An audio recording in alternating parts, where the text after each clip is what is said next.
Macaristan, Orta Avrupa'da Karpatlarda kurulu olan ve denize kıyısı olmayan bir ülkedir. Komşuları batıda Avusturya ve Slovenya, kuzeyde Slovakya, doğuda Romanya ve Ukrayna, güneyde Sırbistan ve Hırvatistan'dır. Başkenti Budapeşte olan Macaristan, OECD, NATO, AB, Visegrad grubu ve Schengen üyesidir. Ülkedeki resmi dil Fin-Ugar dillerinden olan ve Avrupa Birliği'nin 24 resmi dilinden biri olan Macarcadır. Bu bağlamda Macarca Avrupa Birliği'nde Fince, Estonca ile beraber Hint-Avrupa dillerinden olmayan 4 dilden biridir. Nüfusu 9.773.000 olan ülkenin alanı 93.030 km²'dir. Dünyanın en popüler 15 turistik ülkesinden biri olan Macaristan'ın başkenti Budapeşte'de dünyanın en güzel kentlerinden biri olarak kabul edilmektedir. UNESCO, Dünya Mirası'nın koruma altına aldığı pek çok bölge ve binanın bulunduğu ülke, dünya üzerindeki en büyük ikinci termal göl Hevis, Orta Avrupa'nın en büyük gölü Balaton ve Avrupa'nın en geniş yeşil arazisi Hortobagi gibi pek çok doğal güzelliğe sahiptir. 93.030 km² alana yayılmış ülke, mimari açıdan büyüleyici pek çok yapıya sahiptir. Özellikle Paris'teki müzeler ve Habsburg'daki neoklasik döneme ait binalar oldukça etkileyicidir. Dünyanın en iyi korunmuş kalelerinin de bulunduğu ülkenin yerleşimi ve dağılımında iki önemli nehri Danube ve Tisa'nın etkisi büyüktür. Macar, Fin ve Estonlar Türklere akrabadır. Macarlar Batı Sibirya'da yaşarlardı. Türklerin On-Ugur dediği 10 kabilenin en kalabalığı idiler. Macaristan'ın Avrupa lisanlarındaki ismi olan Hungari buradan gelir. Macarlar adlı bir kavim olmanın avantajıyla 9. asırda Macaristan'a yerleştiler.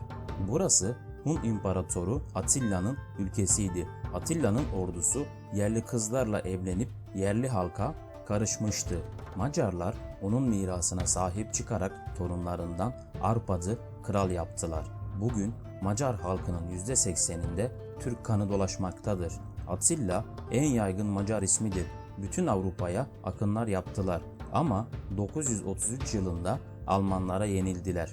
Böylece tarihi Macar-Alman düşmanlığı başladı. Avusturya hakimiyetinden kurtulmaları Macarları köklerini aramaya sevk etti. Bu sayede Türklerle akrabalıklarını bir bakıma yeniden keşfedip ciddi araştırmalar yaptılar. Türkler de menşelerini büyük ölçüde Macarlar sayesinde öğrenebilir. Dünyada Türkoloji ilminin kurucusu Macarlardır. Lisanlarında hayli Türkçe kelime vardır.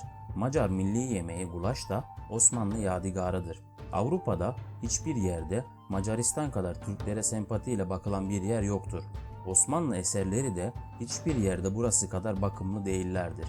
Macaristan Cumhurbaşkanı, Türkler tarafından 150 yıl boyunca idare edilmemizi şans olarak tanımlıyorum. Başkası olsaydı dilimizi ve dinimizi değiştirmemizi isteyecekti. Biz de asimile olacaktık, dedi. Macaristan'da Osmanlı hakimiyeti 1526 yılında başladı. Muhaç Ovası'nda 29 Ağustos 1526'da Osmanlı İmparatorluğu ile Macaristan Krallığı orduları arasında meydana gelen ve Macaristan'ın büyük bir bölümünün Osmanlı İmparatorluğu hakimiyetine girmesiyle sonuçlanan savaştır.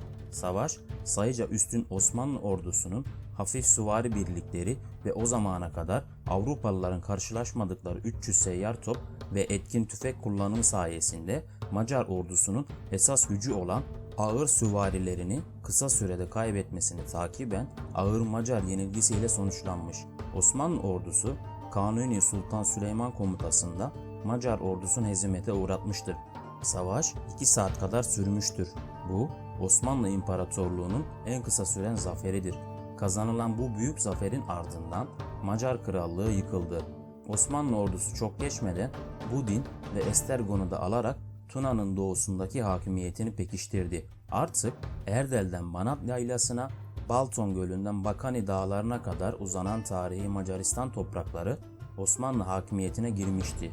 Tıpkı Balkanlarda olduğu gibi Macaristan coğrafyasında da Gülbaba gibi dervişler İslam'ın yayılmasına öncülük ettiler. Macaristan'daki Gülbaba türbesi Osmanlı'nın bu topraklara bıraktığı manevi değerlerden biri. Budapeşte'deki türbe Tuna Nehri'ne bakan Gültepe adlı mevkide bulunuyor. Gülbaba 5 asırdır Macaristan'ı aydınlatıyor. Budin'e geldiğinde bir tekke inşa eden Gülbaba kısa zamanda halkın gönlünü fethetmiş. Onlara yardımları bulunmuş. Avrupa'da yaşayan en önemli Türk dervişlerinden biridir. 1 Eylül 1541'de Hakk'a yürüyen Gülbaba'nın bazı yazılı kaynaklarda cenaze namazını Şeyhülislam Ebu Suud Efendi'nin kıldırdığı, cenaze namazına Kanuni Sultan Süleyman'ın da katıldığı ve Budapeşte'de bugün türbesinin bulunduğu yere defnedildiği belirtiliyor. Türbenin hemen yanı başında ise Gülbaba'nın adını taşıyan tekke yer alıyor. Türbe sadece Macaristan'da Osmanlı tarihini yaşatması bakımından önem taşımıyor. Aynı zamanda tüm insanların kardeşliğini ve barış arzusunu da temsil ediyor. Üzerinde halen Osmanlı tuğrası bulunan türbe, Türkler kadar Macarların da önemli ziyaretgahlarından. Zigetvar şehri hem Macar hem de Türk tarihinde önemli bir yere sahip. Burası cihan hükümdarı Kanuni Sultan Süleyman'ın dünyaya gözlerini yumduğu yer. Kanuni Sultan Süleyman, Osmanlı topraklarına katmak istediği Zigetvar kalesinin alınmasını göremeden bir gün önce 7 Eylül 1566 tarihinde vefat etti. Sadrazam Sokullu Mehmet Paşa, Sultan Süleyman'ın ölümünü yaklaşık 40 gün sakladı. Hünkârın cenazesi İstanbul'a taşınmadan önce kalbi ve iç organları otağının bulunduğu yere defnedildi.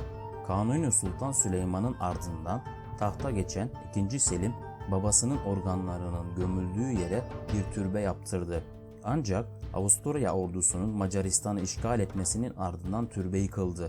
Macarlar türbenin asıl yerini bilinmediği için Zigetvar'da Kanuni Sultan Süleyman'a temsili bir türbe yaptırdılar. 1994 yılında açılan türbenin içinde olduğu alan Türk-Macar Dostluk Parkı olarak biliniyor. Parkın içinde Kanuni Sultan Süleyman adına dikilmiş bir de anıt yer alıyor. Türk-Macar Dostluk Parkı, Macaristan'daki Türk kültürünü yaşatan etkinliklere ev sahipliği yapıyor.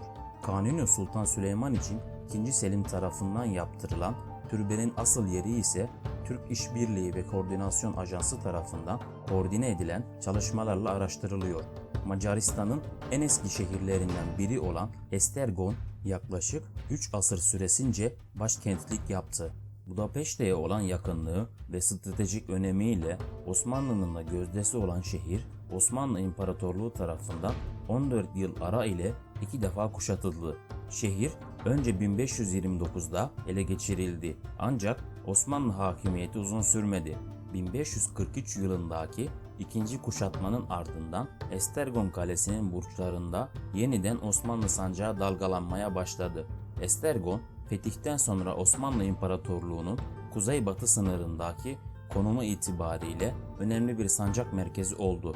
Şehir 1595 yılında işgale uğrasa da Sokulluzade Lala Mehmet Paşa Kanuni Sultan Süleyman'ın mirasını yarı yolda bırakmadı ve Esztergom yeniden Osmanlı topraklarına katıldı. Osmanlı fethinden önce yıllarca Macaristan'ın ruhani başkentliğini yapan Esztergom, halen Macaristan'daki Roma Katolik Kilisesi Psikoposluğu'nun merkezidir.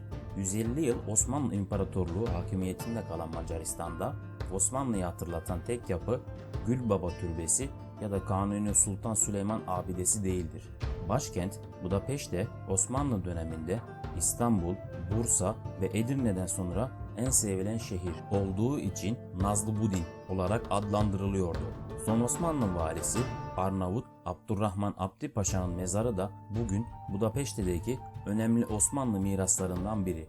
Osmanlı'nın 1683 Viyana kuşatmasından sonra Budapeşte'yi uzun süre savunan Abdurrahman Abdi Paşa'nın savaşırken şehit olduğu biliniyor. Paşa'nın Budapeşte Kalesi'ndeki türbesinde Macarca ve Osmanlıca olarak Türk egemenliğinin son Budin valisi Abdurrahman Abdi Paşa 1686 Eylül ayının 2. günü öğleden sonra hayatının 70. yılında şehit düştü. Kahraman düşmandı, rahat uyusun yazıyor. Budapeşte'nin girişinde bir de Türk şehitliği var. Şehitlikte 1. Dünya Savaşı sonrasında Galicia cephesinde şehit düşen Osmanlı askerleri yatıyor. Şehitlik Alman Güney Ordusu'na bağlı olarak görev yapan 15. Türk Kolordusu için yaptırılmış. Şehitliğin hemen yanında da bir Müslüman mezarlığı bulunuyor. Sadrazam Sokullu Mehmet Paşa ve Kanuni Sultan Süleyman'ın torunlarının mezarları da burada yer alıyor. Macaristan tarihsel olarak Hristiyan bir ülkedir. Dolayısıyla ülkede Hristiyan nüfus çoğunluktadır. Roman Katolik nüfusun ülkenin büyük bir kısmını oluşturduğu ülkede bunun yanı sıra Kalvanizm ve Lüteryenler de yaşamaktadır. Aynı zamanda Ortodoks, Hristiyan ve Yahudi azınlık da mevcuttur. Macaristan 2004 yılında Avrupa Birliği üyesi olmuştur. Ülke ılıman karasal iklime sahiptir. Yazlar oldukça sıcak geçmektedir. Sıcaklık 39 dereceye kadar yükselebilmektedir. Kış aylarında ise kar yağışı görülür. Her mevsimde güzel olan ülkede kış sporları yaygındır. Fakat olur da yaz aylarında giderseniz aniden başlaması muhtemel yağmurlara karşı hazırlıklı olmanız gerekir. Macaristan'da oldukça gelişmiş bir karayolu, demiryolu, hava ve su taşıma sistemi vardır. Ülkenin başkenti Budapeşte toplu taşıma ağında önemli bir düğüm olarak hizmet vermektedir. Macaristan bilgisayar ve telekomünikasyon ağında oldukça gelişmiştir. Ülkede eğitim 5 ile 18 yaşları arasında zorunludur. Macaristan bilim ve teknoloji alanında önemli atılımlar yapmaktadır. Fizik, matematik, kimya ve mühendislik alanlarında hatırı sayılır katkılara sahip ülke bu alandaki faaliyetleri desteklemektedir. Şimdiye kadar 13 Macar bilim adamı Nobel ödülü kazanmıştır. Macaristan'da eğer karşı cinsten biriyle tanıştıysanız yanaklarından öpmek çok alışıldık bir hareket değildir. Onun yerine tokalaşmanız daha doğrudur. Genel olarak el sıkışmanın selamlaşma biçimi olduğu Macaristan'da insanlar birbirlerine isim ve soy isimleriyle hitap etmeye alışkındırlar. Sigara içme alışkanlığının oldukça yüksek seviyede olduğu ülkede toplu taşımalarda ve kamusal alanlarda sigara içmek yasaklanmıştır.